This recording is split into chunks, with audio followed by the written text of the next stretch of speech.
नमस्कार, मैं हूं अनुभवी सिंह और आप देख रहे हैं नई पीढ़ी। वार्ता नई पीढ़ी के लिए कि इस एपिसोड में हम कुछ नए मुद्दे पर बातचीत करेंगे। तो चलिए कार्यक्रम की शुरुआत करते हुए captain R Vikram Singh sir का स्वागत करते हैं और कुछ नए विषय पर आज बातचीत करते हैं। सर, आज का जो प्रमुख मुद्दा है वो इज़राइल और हमास को लेकर है। इज़राइल और हमास में लगातार कई दिनों से जंग चल रही है, जिसमें कई मासूमों की भी जान गई। अभी तक का आंकड़ा देखें तो 4700 लोगों की जान जा चुकी है दोनों देशों के बीच में। और इस बीच अमेरिका और यूके जैसे देश इज़राइल को सपोर्ट कर रहे हैं, तो वहीं 22 अरब देश फ़िलिस्तीन को के सपोर्ट में भी आए हुए हैं। तो ऐसे में इस जो युद्ध है, कई लोग इसको ये संज्ञा भी दे रहे हैं कि ये युद्ध विश्व युद्ध का एक तरीके से प्रतिबिंब है। तो इस युद्ध को लेकर भारत की इस पे क्या रणनीति होनी चाहिए और भारत का इस युद्ध का भारत पे क्या किस तरीके का असर पड़ेगा? एक बहुत गंभीर सिचुएशन है, गंभीर स्थिति बनकर के सामने आ रही है दुनिया के सामने, और इसके फॉल आउट्स देश पर ही पड़ेंगे। अभी जैसे मैं आ रहा था यहाँ पे ऑफिस की तरफ, तो रास्ते में जो दोपहर की नमाज़ होती है, जिसमें शुक्रवार है आज, तो उसमें मौलवी साहब तकरीर भी करते हैं। तो उसमें बहुत बड़ी संख्या में लोग आए हुए थे और गाड़ियाँ थी, यहाँ तक कि जाम की स्थिति ये थी कि हमें रिवर्स करके दूसरे रास्ते से आना पड़ा। तो इससे ये पता लगता है कि इस बार की ये जो घटना है, जिसके बारे में संदेश आ गया होगा सब तरफ मस्जिदों में कि इसमें बड़ी संख्या में मुस्लिम समाज के लोग भागीदारी करें, और इसके कारण इसको बहुत गंभीरता से मुस्लिम समाज ने लिया है, ये हमास वाली घटना का। अब देखिए, इसमें हमारी सरकार ने मोदी जी ने एक सॉलिडारिटी दिखाई है इजराइल के साथ, इस बिंदु पर कि हम लोग इजराइल के साथ खड़े हैं इस आतंकवादी घटना की प्रतिक्रिया में। सारी दुनिया खड़ी है, कुछ इस्लामिक कंट्रीज़ को छोड़ करके। तो लेकिन इसका जो रिएक्शन है मुस्लिम समाज ने, उसको एक डिफरेंट तरीके से लिया होगा। जो मुझे लगता है कि पहली बार ऐसा हुआ है कि एक क्लियर स्टैंड सरकार ने लिया है इजराइल के पक्ष में। ये स्टैंड सरकार का नहीं है, सरकार का स्टैंड तो आज सामने आया है। हमारी इन्होंने लिया है, जो विदेश मंत्रालय ने जो अपना बयान दिया है, उन्होंने ये कहा है कि ये घटना, इसमें आतंकवाद की हम निंदा करते हैं और ये गलत एक्ट है, लेकिन साथ ही साथ पैलेस्टाइन राज्य के लिए, फ़िलिस्तीनियों के अधिकार के लिए, उनके ह्यूमैनिटेरियन व्यवस्थाओं के लिए जो होनी चाहिए, वो इंटरनेशनल कानून के मुताबिक वो सारी व्यवस्थाएं की जानी चाहिए। तो इस तरीके से भारत ने पैलेस्टीनियंस को अबेंडन नहीं किया है, उनके पक्ष की बात भी कही है कि जैसे हम देख रहे हैं कि इजराइल अब उनको ब्लॉकेट कर रहा है, ब्लॉकेट हो चुका है, उनकी स्थितियां ख़राब हो रही हैं। अब हमास के लोगों के द्वारा जो कार्रवाई की जा रही है वो तो टेररिस्ट आउटफिट है, लेकिन असर गाज़ा के 20 लाख या 22 लाख लोगों के ऊपर पड़ेगा, जिसमें औरतें हैं, बच्चे हैं, जो इनोसेंट हैं, जिनका कोई अपराध नहीं। तो इसे ये माना जाए क्या कि एक अपराध करने वाले गैंग के जरिए, आतंकवादियों के कारण जो निरपराध मारे गए इजराइल में, तो उसके बदले में क्या फ़िलिस्तीन के जो निरपराधी हैं वो मारे जाएं? ये एक सवाल बनता है कि जिस तरीके से वो जो इजराइल में डांस वाले कार्यक्रम में थे, म्यूज़िक के कार्यक्रम में थे, जो बहुत से इनोसेंट बच्चे थे जिनका कि गर्दनें काट दी गई इन आतंकवादियों के द्वारा, तो वो उनका कोई अपराध नहीं था। उसी तरीके से जो लोग अब फ़िलिस्तीन में मरने जा रहे हैं या बॉम्बिंग के ज़रिए से मर रहे हैं, उसमें बहुत बड़ी संख्या ऐसे लोगों की है जो कि क्रिमिनल नहीं है, कि इनका कोई अपराध नहीं है। तो हम ये देखते हैं कि इस प्रकार की घटनाओं में जो एक्शन रिएक्शन होते हैं, उसमें इधर भी निरपराधी मारा जाता है और उधर भी निरपराधी मारा जाता है। तो हमारी सरकार ने ये स्टैंड लिया है, सरकारी स्टैंड तो ये है कि ह्यूमैनिटेरियन एड सहयोग जहाँ पर भी हो सकता है वो इंटरनेशनल लॉ के मुताबिक दिया जाना चाहिए, जैसे ब्लॉकेट वगैरह की सिचुएशंस हैं। तो वॉर की सिचुएशन, युद्ध की रणनीतियाँ अलग हैं, लेकिन जो ह्यूमन एफर्ट्स जो हैं इंटरनेशनल लॉ के तहत, यूनाइटेड नेशंस के तहत और भी देशों के तहत, वो सहायता, मेडिकल सहायता वगैरह पहुंचनी चाहिए फ़िलिस्तीनियों को। तो ये तो हमारी सरकार का स्टैंड है। लेकिन जो पॉलिटिकल सिनेरियो अपने देश में बन रहा है, उसमें ये माना जा रहा है कि ये सरकार, मोदी जी की सरकार अगेंस्ट है, एंटी मुस्लिम है, इसका प्रोपगेशन चल रहा है। तो गोलमोल पॉलिसी नहीं है मोदी जी की, बहुत सी चीज़ों के बारे में स्पष्ट अपनी राय रखते हैं और राष्ट्र हित की बात करते हैं। तो अब ये है इसमें भारत सरकार का स्टैंड जो मुझे समझ आ रहा है। दूसरा ये कि जो घटना हुई है ये एक बड़ी घटना है इजराइल और हमास के संबंधों को लेकर के। हमास तो एक आतंकवादी संगठन है जिसको कि इजराइल ने 2006 में गाज़ा पट्टी एक तरीके से जब आज़ाद कर दी, छोड़ दिया कि भाई ठीक है इसकी व्यवस्था आप लोग स्वयं देखें, तो यासर अराफात का जो संगठन था जिसका नाम अल फतह था, PLO के ज़रिए से उसका संगठन चलता था, Palestinian Liberation Organization. Yasser Arafat एक सर्वमान्य नेता थे पैलेस्टीनियन काज के, इस आंदोलन के, और इसके लिए जो कुछ भी एफर्ट हुआ था उन्होंने किया था। लेकिन वो कम्युनल सोच के नहीं थे, एक सेकुलर माइंडेड आदमी थे। उस हद तक कम्युनल नहीं थे, धार्मिक दृष्टिकोण से जिहादी नहीं थे जैसा कि ये लोग हैं। तो उन्होंने इसके आंदोलन के लिए जो प्रयास किए वो सेकुलरिज्म के लिहाज से किया, इसलिए उनको मान्यता मिली। इस कारण से विश्व में जो है उनकी मकबूलियत थी, उनकी स्वीकार्यता थी अच्छे स्तर पर। लेकिन उनके बाद जब ये संगठन, ये आंदोलन चला गया कट्टरपंथियों के हाथ में और बड़े पैमाने पर हत्याएँ होने लगी, इजराइलियों की हत्याएँ होने लगी, जहाँ भी एक तरीके से देखा टारगेट किलिंग होने लगी, तो इस प्रकार के देश इनके समर्थन में आ गए जहाँ पर कि कट्टरवादी सत्ताएँ शासन कर रही थी, जैसे कि ईरान हो गया, जैसे कि कतर में भी कट्टरवादी सोच है, पाकिस्तान की सरकार, जैसा कि हम देखते हैं कि वो कट्टरवाद के साथ चलती है, कट्टरवादी संगठनों को शक्ति देती है, लेकिन ड्रामा पूरा एक लोकतंत्र का बनाए रखती है। तो इस तरीके से हम ये देख रहे हैं कि ये समस्या बढ़ेगी ही, घटने की इसकी संभावना नहीं है। और आज की तारीख में जो स्थितियां हैं, आज युद्ध का 5वां दिन है। 5 दिन हो जाने के बाद बड़ी पैमाने पर इजराइल ने आक्रमण की योजना बना रखी है और बम्बार्डमेंट रेगुलर चल रहा है। बड़े पैमाने पर बड़ी बिल्डिंगों को ज़मींदोज़ किया जा चुका है, आर्टिलरी की फायरिंग चल रही है, लगातार आक्रमण हो रहे हैं तोपखाने से। अब इस बात की तैयारी है कि गाज़ा में सेनाएं, इजराइल की सेनाएं उतरेंगी या नहीं उतरेंगी। जहाँ तक ये सवाल है कि इसके विश्व युद्ध में कन्वर्ट हो जाने का, इस बात की आशंका तो है, भय तो लगातार बना हुआ है कि भाई ये ब्रॉड बेस होकर के और भी देश इसमें शामिल हो सकते हैं। जैसे कि सीरिया ने भी कुछ रॉकेट दागे। सीरिया में एक संगठन बहुत प्रभावी है, हिजबुल्लाह करके। हिजबुल्लाह शिया मुस्लिमों का एक संगठन है, आतंकवादी संगठन है, जिसको कि सपोर्ट ईरान करता है। पूरी तरीके से फंडिंग वगैरह, मैन पावर, सब सारी व्यवस्थाएं ईरान के जरिए की जाती हैं। वो उसी तरीके से कट्टर है जैसे कि हमास है, लेकिन उसके पास कोई सत्ता, कोई शासन नहीं है। हमास के पास तो एक देश मिल गया है गाज़ा पट्टी के तौर से, लेकिन हिजबुल्लाह जॉर्डन के एक हिस्से पे, जॉर्डन ने लेबनान के एक हिस्से पर काबिज़ है और वहाँ पे उसकी जो है सरकार चलती है इलीगल तरीके से। तो उसने पूरा समर्थन किया है और यहाँ तक कि रॉकेट्स वगैरह भी अच्छी खासी संख्या में, मात्रा में उनको सप्लाई किया है। किस तरीके से सप्लाई किया, गुप्त रूप से किया होगा, कैसे किया होगा, क्योंकि इजराइल की निगाहें बहुत टाइट रहती हैं। तो इसमें इंटेलिजेंस का फेल्योर भी इजराइल की तरफ से हुआ है। जहाँ तक विश्व युद्ध बन जाने का प्रश्न है, अमेरिका इस संभावना को रोकने के लिए अपने जहाजी बेड़ों को उसने लगा दिया है भूमध्य सागर में और इनके कोस्ट के करीब, कि जिससे कोई और देश उसमें पार्टिसिपेट न करने पाए, कोई और भागीदारी ना होने पाए किसी और देश की। सीरिया कमज़ोर हो चुका है।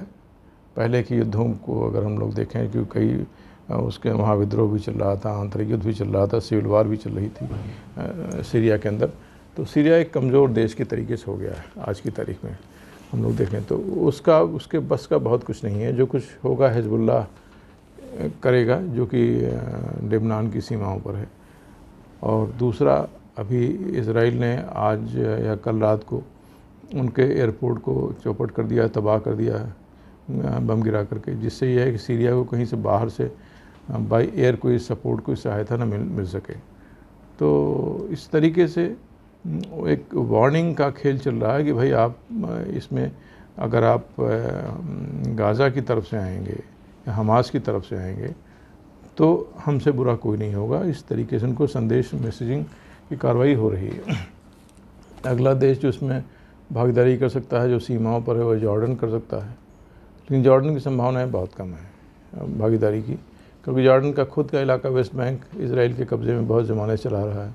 तो जॉर्डन में इतनी क्षमता नहीं है कि वो इस युद्ध में पार्टिसिपेट करने लगे, जो कि चल रहा है, शुरू हो गया है। जो कि तीसरा, मिस्र का समझौता हो चुका है इसराइल के साथ बहुत पहले, कैंप डेविड समझौते के तहत, तो वो तो इसमें नहीं पड़ने वाले कि किसी भी तरीके से, बल्कि उनके जो राष्ट्रपति थे अनवर सादात, उस समझौते की बलि भी चढ़ गए, उनकी हत्या भी कर दी गई इजिप्ट में ही मुस्लिम ब्रदरहुड के आतंकवादियों द्वारा। तो उनके यहाँ जो व्यवस्था है वो टोटली प्रो अमेरिका है, जो निज़ाम है, जो शासन है वहाँ पर, वो किसी भी तरीके से इसके ख़िलाफ़ नहीं जाएंगे। तो मुझे इस बात की आशंका नहीं है कि ये एक विश्व युद्ध की तरीके से बढ़ जाएगा। दूसरा ये कि जैसा कि हम लोग देख रहे हैं कि विश्व युद्ध की बात जो करने लग रहे हैं हम लोग, तो ये यूक्रेन और रूस की सिचुएशन को देख करके उससे तुलना करने लग रहे हैं कि जैसे वहाँ पर 1-1.5 साल से 2 साल से, बल्कि 2 साल पूरा हो गया, तीसरा साल चल रहा है, वहाँ पर अभी युद्ध निपट नहीं पाया और बहुत बुरी दशा हो रही है दोनों तरफ की।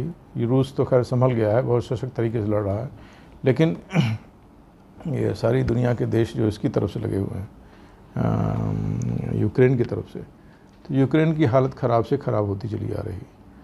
अब चूँकि ये सीन यहाँ बन गया इस युद्ध का, तो ऐसी स्थिति में हम लोग देख रहे हैं कि फोकस भी यूक्रेन से हट करके अब इजराइल की तरफ आ गया है।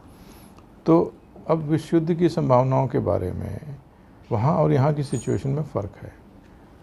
यूक्रेन बहुत बड़ा देश है, उनका क्षेत्रफल बहुत बड़ा है, और रूस के इंटेंशन इस तरीके से नहीं है कि पूरी यूक्रेन को बर्बाद कर दिया जाए। रूस इस तरीके से युद्ध लड़ रहा है वहाँ पर कि भविष्य में हमको यूक्रेन के साथ रहना है, यूक्रेन की जनता के साथ रहना है। तो इसलिए रूस ने इस पूरे युद्ध में सिविलियन इलाकों को टारगेट नहीं किया, बस्तियों पे बम नहीं गिराए, खाली मिलिट्री ठिकानों पर ही उसने आक्रमण किया है और उन्हीं को ही डैमेज किया है। ये बात सभी जानते हैं, ये यूक्रेन में भी सभी मानते हैं। वरना ये जहाँ पर राष्ट्रपति का निवास है, जहाँ पर राष्ट्रपति का कार्यालय है, वहाँ पर रूस चाहता था तो टारगेट कर सकता था, तो टारगेट करने में कोई परेशानी नहीं थी।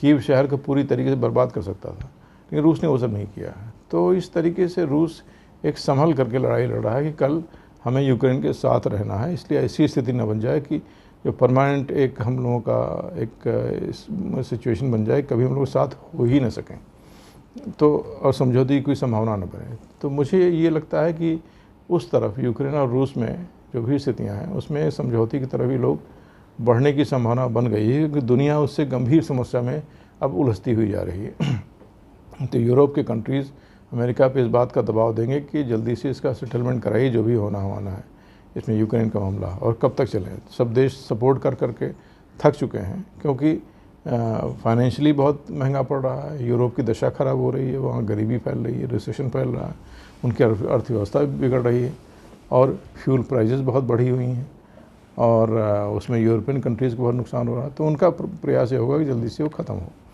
और इस मामले में यहाँ पर जो स्थिति है, मुझे लगता है कि अभी इजराइल ने कहा है कि हमने ब्लॉकेट कर रखा है, अगर हमारे जितने भी हमारे इनको पकड़ रखा है, हमारे नागरिकों को, जो 150 लोगों को ये पकड़ करके लेकर के चले गए हैं उस दिन 7 अक्टूबर की रात तक, जिन लोगों को उठा ले गए हैं ये, और हम चाहते हैं कि वो हमको वापस मिल जाए, तो उसके बाद ही हम ब्लॉकेट खोलने पर विचार करेंगे।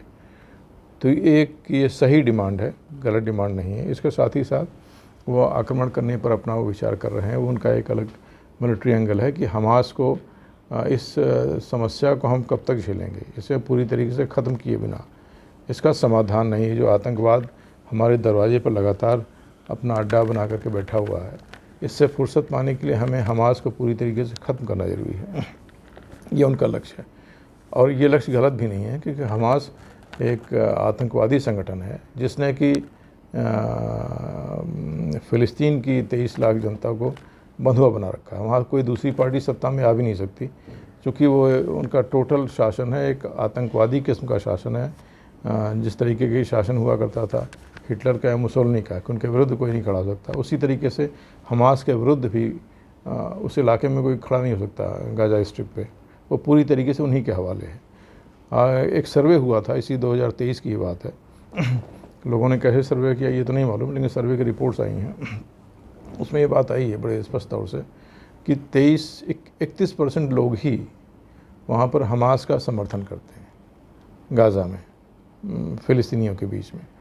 तो जाहिर है कि 69-70% लोग उनके ख़िलाफ़, तो बहुमत इनके साथ नहीं है वहाँ का भी।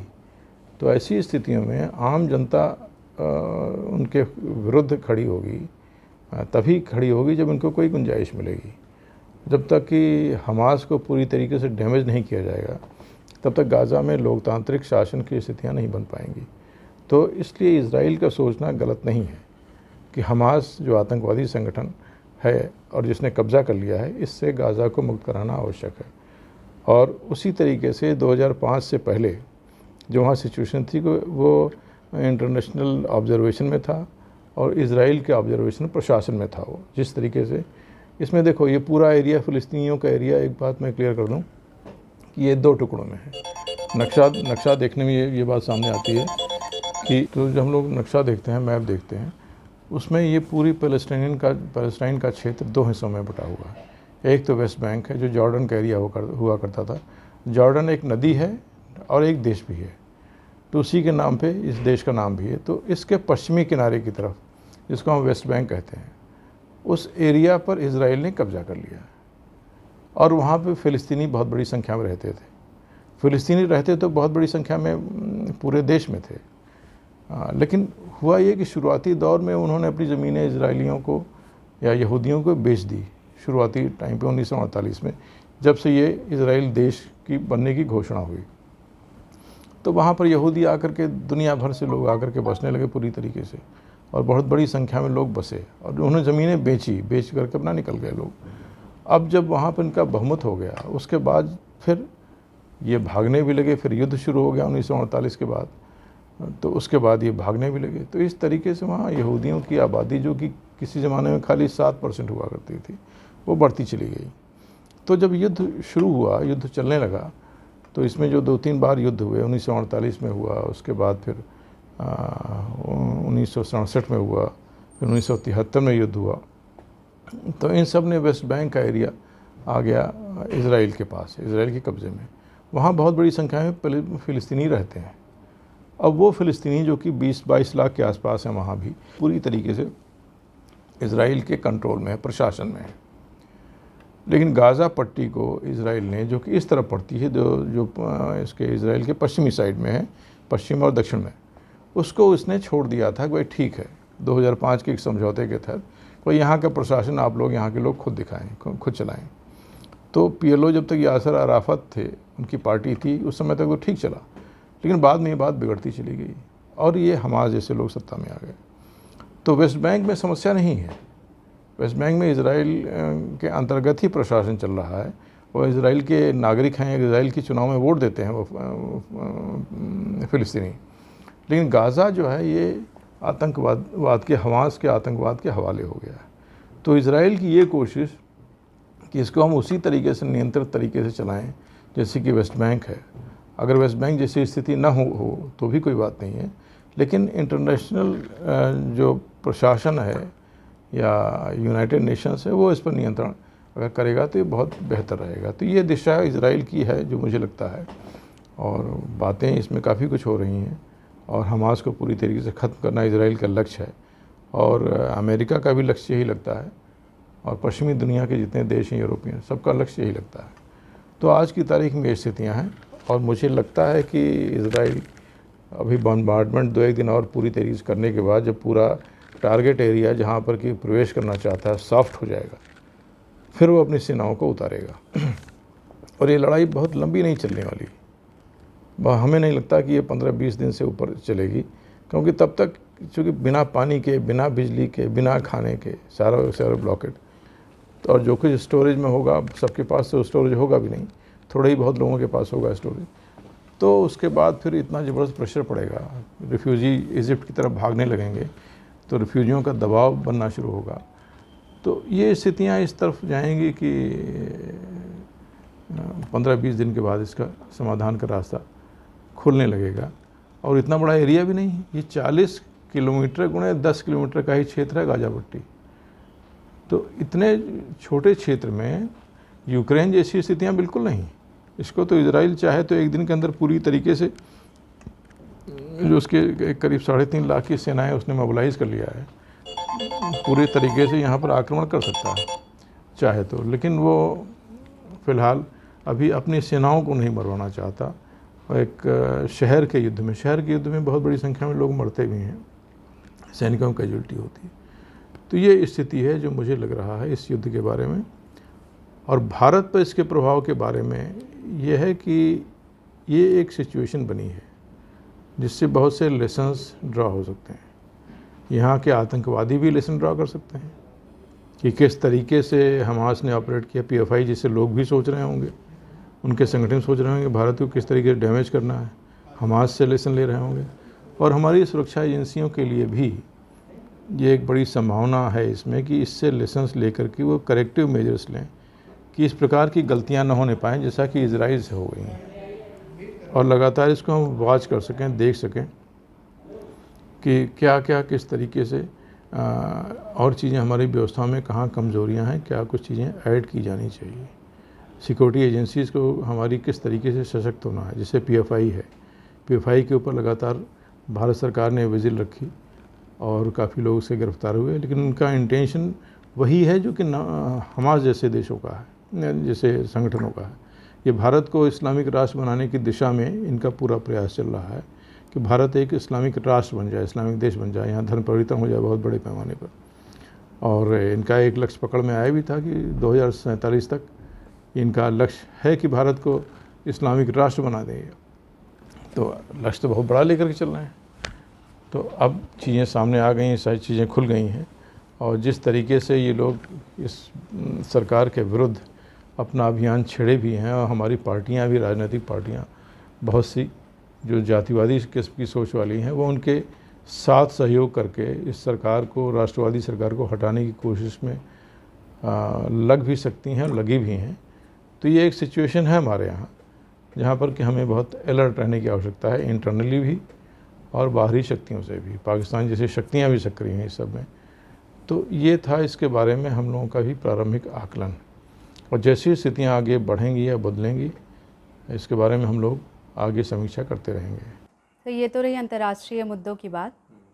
हम लोग फ़िलहाल ये जो रिकॉर्डिंग कर रहे हैं वो लखनऊ से कर रहे हैं। तो अभी सुबह एक इंसिडेंट हुआ, 39,000 शिक्षक भर्ती को लेकर शायद कुछ मुद्दे चल रहे थे। उसके पहले की बात है, शायद 9 या 10 अक्टूबर की बात है। तो उस टाइम जब मैं सुबह आ रही थी तो वहाँ पे निशादगंज, लखनऊ में एक निशादगंज एरिया पड़ता है, तो वहाँ पे शिक्षकों का एक तरीके से बहुत सारे शिक्षक इकट्ठा हुए थे।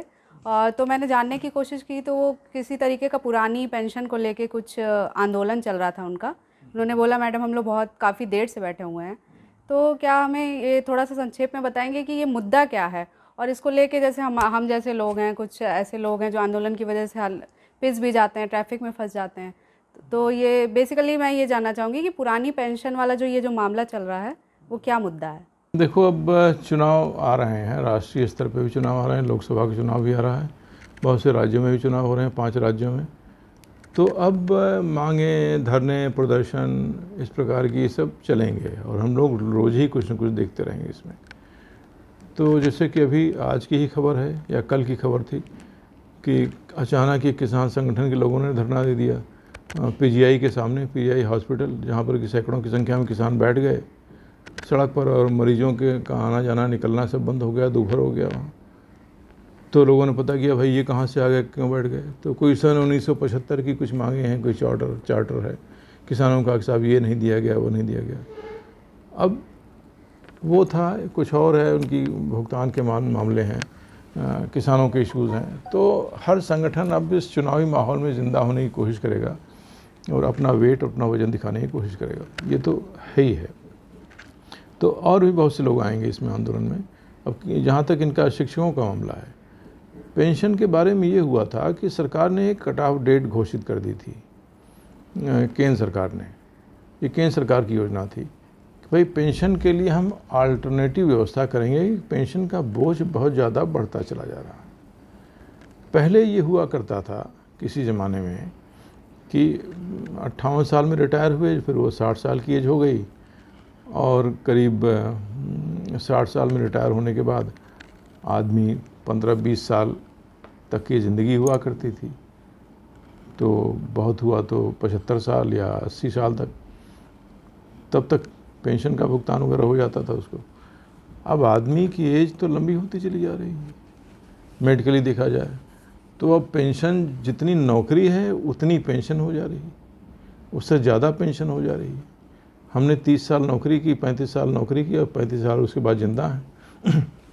तो सरकारों के ऊपर बोझ काफ़ी हद तक बढ़ने लगा सब तरफ। सरकारों ने ये देखा कि उनके बजट का एक बहुत बड़ा हिस्सा पेंशन में जा रहा है, और पेंशन में जाना, जबकि आपकी इकोनॉमी अगर रोबस्ट इकोनॉमी हो, बहुत मजबूती से चल रही हो, तो ठीक है, उस दशा में आप इसको बर्दाश्त कर सकते हैं। लेकिन भारत की इकोनॉमी की जो स्थिति है उसमें बहुत आइडियल सिचुएशन नहीं रही है, राज्यों की तो और हालत ख़राब रही है। तो भारत सरकार ने ये हुआ कि 1 तारीख के बाद से जो लोग रिक्रूट होंगे, वो तारीख कौन सी है हमें याद नहीं आ रहा, किसी पहले दशक की बात है, उसके बाद जो भर्ती होंगे उनकी पेंशन का एक वैकल्पिक व्यवस्था की जाएगी, एक फ़ंड क्रिएट किया जाएगा जिसमें वो भी कंट्रीब्यूट करें, कुछ सरकार कंट्रीब्यूट करे और वो इन्वेस्ट किया जाएगा पैसा, उसकी इनकम से उनकी बाकी ज़िंदगी की व्यवस्था चलेगी, जिस प्रकार से वो पेंशन से उनकी व्यवस्था चलती थी।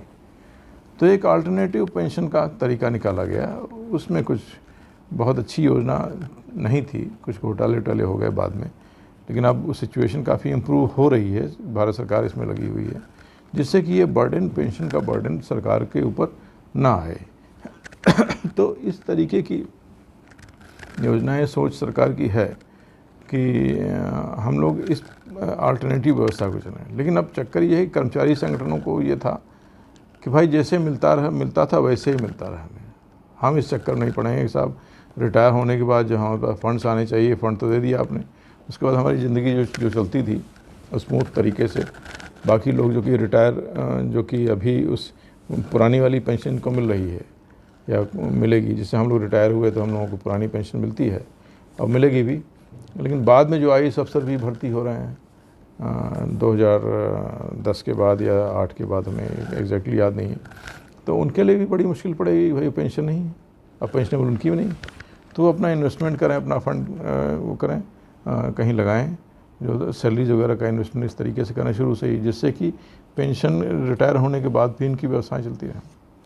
तो अब मांग ये हो रही है, चुनाव का माहौल चल रहा है और मांग ये हो रही है कि नहीं साहब, हमारी पुरानी ही व्यवस्था रखी जाए, अब ये नहीं चलेगी, इसको हम स्वीकार नहीं करेंगे। हर एक कर्मचारी चाहता है, कोई भी कर्मचारी ऐसा नहीं है जो कि चाहता हो कि नहीं साहब ये नई वाली व्यवस्था ठीक है, क्योंकि अनसर्टेनिटी इसमें है, घाटा हो सकता है, नुकसान हो सकता है, इन्वेस्टमेंट है, तो ये वो चाहते ही नहीं, गारंटीड हमारी पेंशन रहे जैसे पहले थी।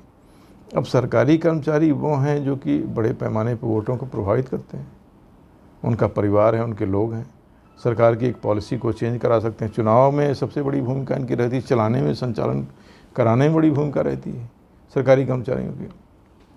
अच्छा, कुछ राज्य सरकारों ने, राजस्थान की राज्य सरकार हो गई, एक आध और राज्य सरकारें हैं, संभवतः बिहार में भी है, उन्होंने कहा पुरानी, पंजाब ने पुरानी पेंशन रिस्टोर कर दी, बहाल कर दी अपने स्तर से, भाई ठीक है, अगर केंद्र सरकार सहयोग नहीं करेगी तो खर्चा हम उठाएंगे।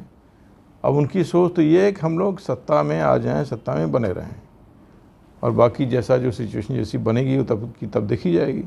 अभी तो फ़िलहाल तो जो बर्डन तुरंत ही नहीं आया, जब रिटायर होंगे ये लोग तब आएगा बर्डन, तो जो सरकार उस समय रहेगी वो झेलेगी। अब तो इनको कमिटमेंट करने में, वादा करने में कुछ नहीं आता क्योंकि ये शॉर्ट टर्म सोचते हैं, ये लंबा नहीं सोचती सरकारें, जो हमारी सरकारें जो वादा करती घूम रही हैं। तो ये है आज की तारीख में वो जान छुड़ाना चाहते हैं। अब सवाल ये है कि जब बाकी तो 2-3 सरकारों ने कर दिया पेंशन के बारे में वादा, तो अब सब आप भी कीजिए। तो उत्तर प्रदेश में भी बैठेंगे, वो जो है मध्य प्रदेश में भी बैठेंगे, वो हरियाणा में भी बैठेंगे, जहाँ जहाँ भाजपा की सरकारें वहाँ बैठेंगे। अच्छा, ये निर्णय लिया था कांग्रेस सरकार ने, ये निर्णय खूबसूरती तो ये है कि पेंशन ख़त्म करने का निर्णय कांग्रेस की सरकार में हुआ था, और ढोना इस सरकार को पड़ रहा है, क्योंकि फाइनेंशियली जो बर्डन बनेगा देश के ऊपर, वो कांग्रेस ने भी देखा, एसेस किया था, उनके यहाँ भी अच्छे अर्थशास्त्री थे, ऐसा नहीं, मोंटेक सिंह अहलूवालिया साहब वगैरह, और अच्छे लोग थे, बहुत से योग्य अर्थशास्त्री थे वहाँ। तो अब यहाँ पर भी देखा जा रहा है कि इकोनॉमिक फ्रंट पर तो सहमति है कि भाई इससे बर्डन बहुत ज़्यादा बढ़ जाएगा, बढ़ता जा रहा है और हमारा देश उसको संभालने में समर्थ नहीं होगा।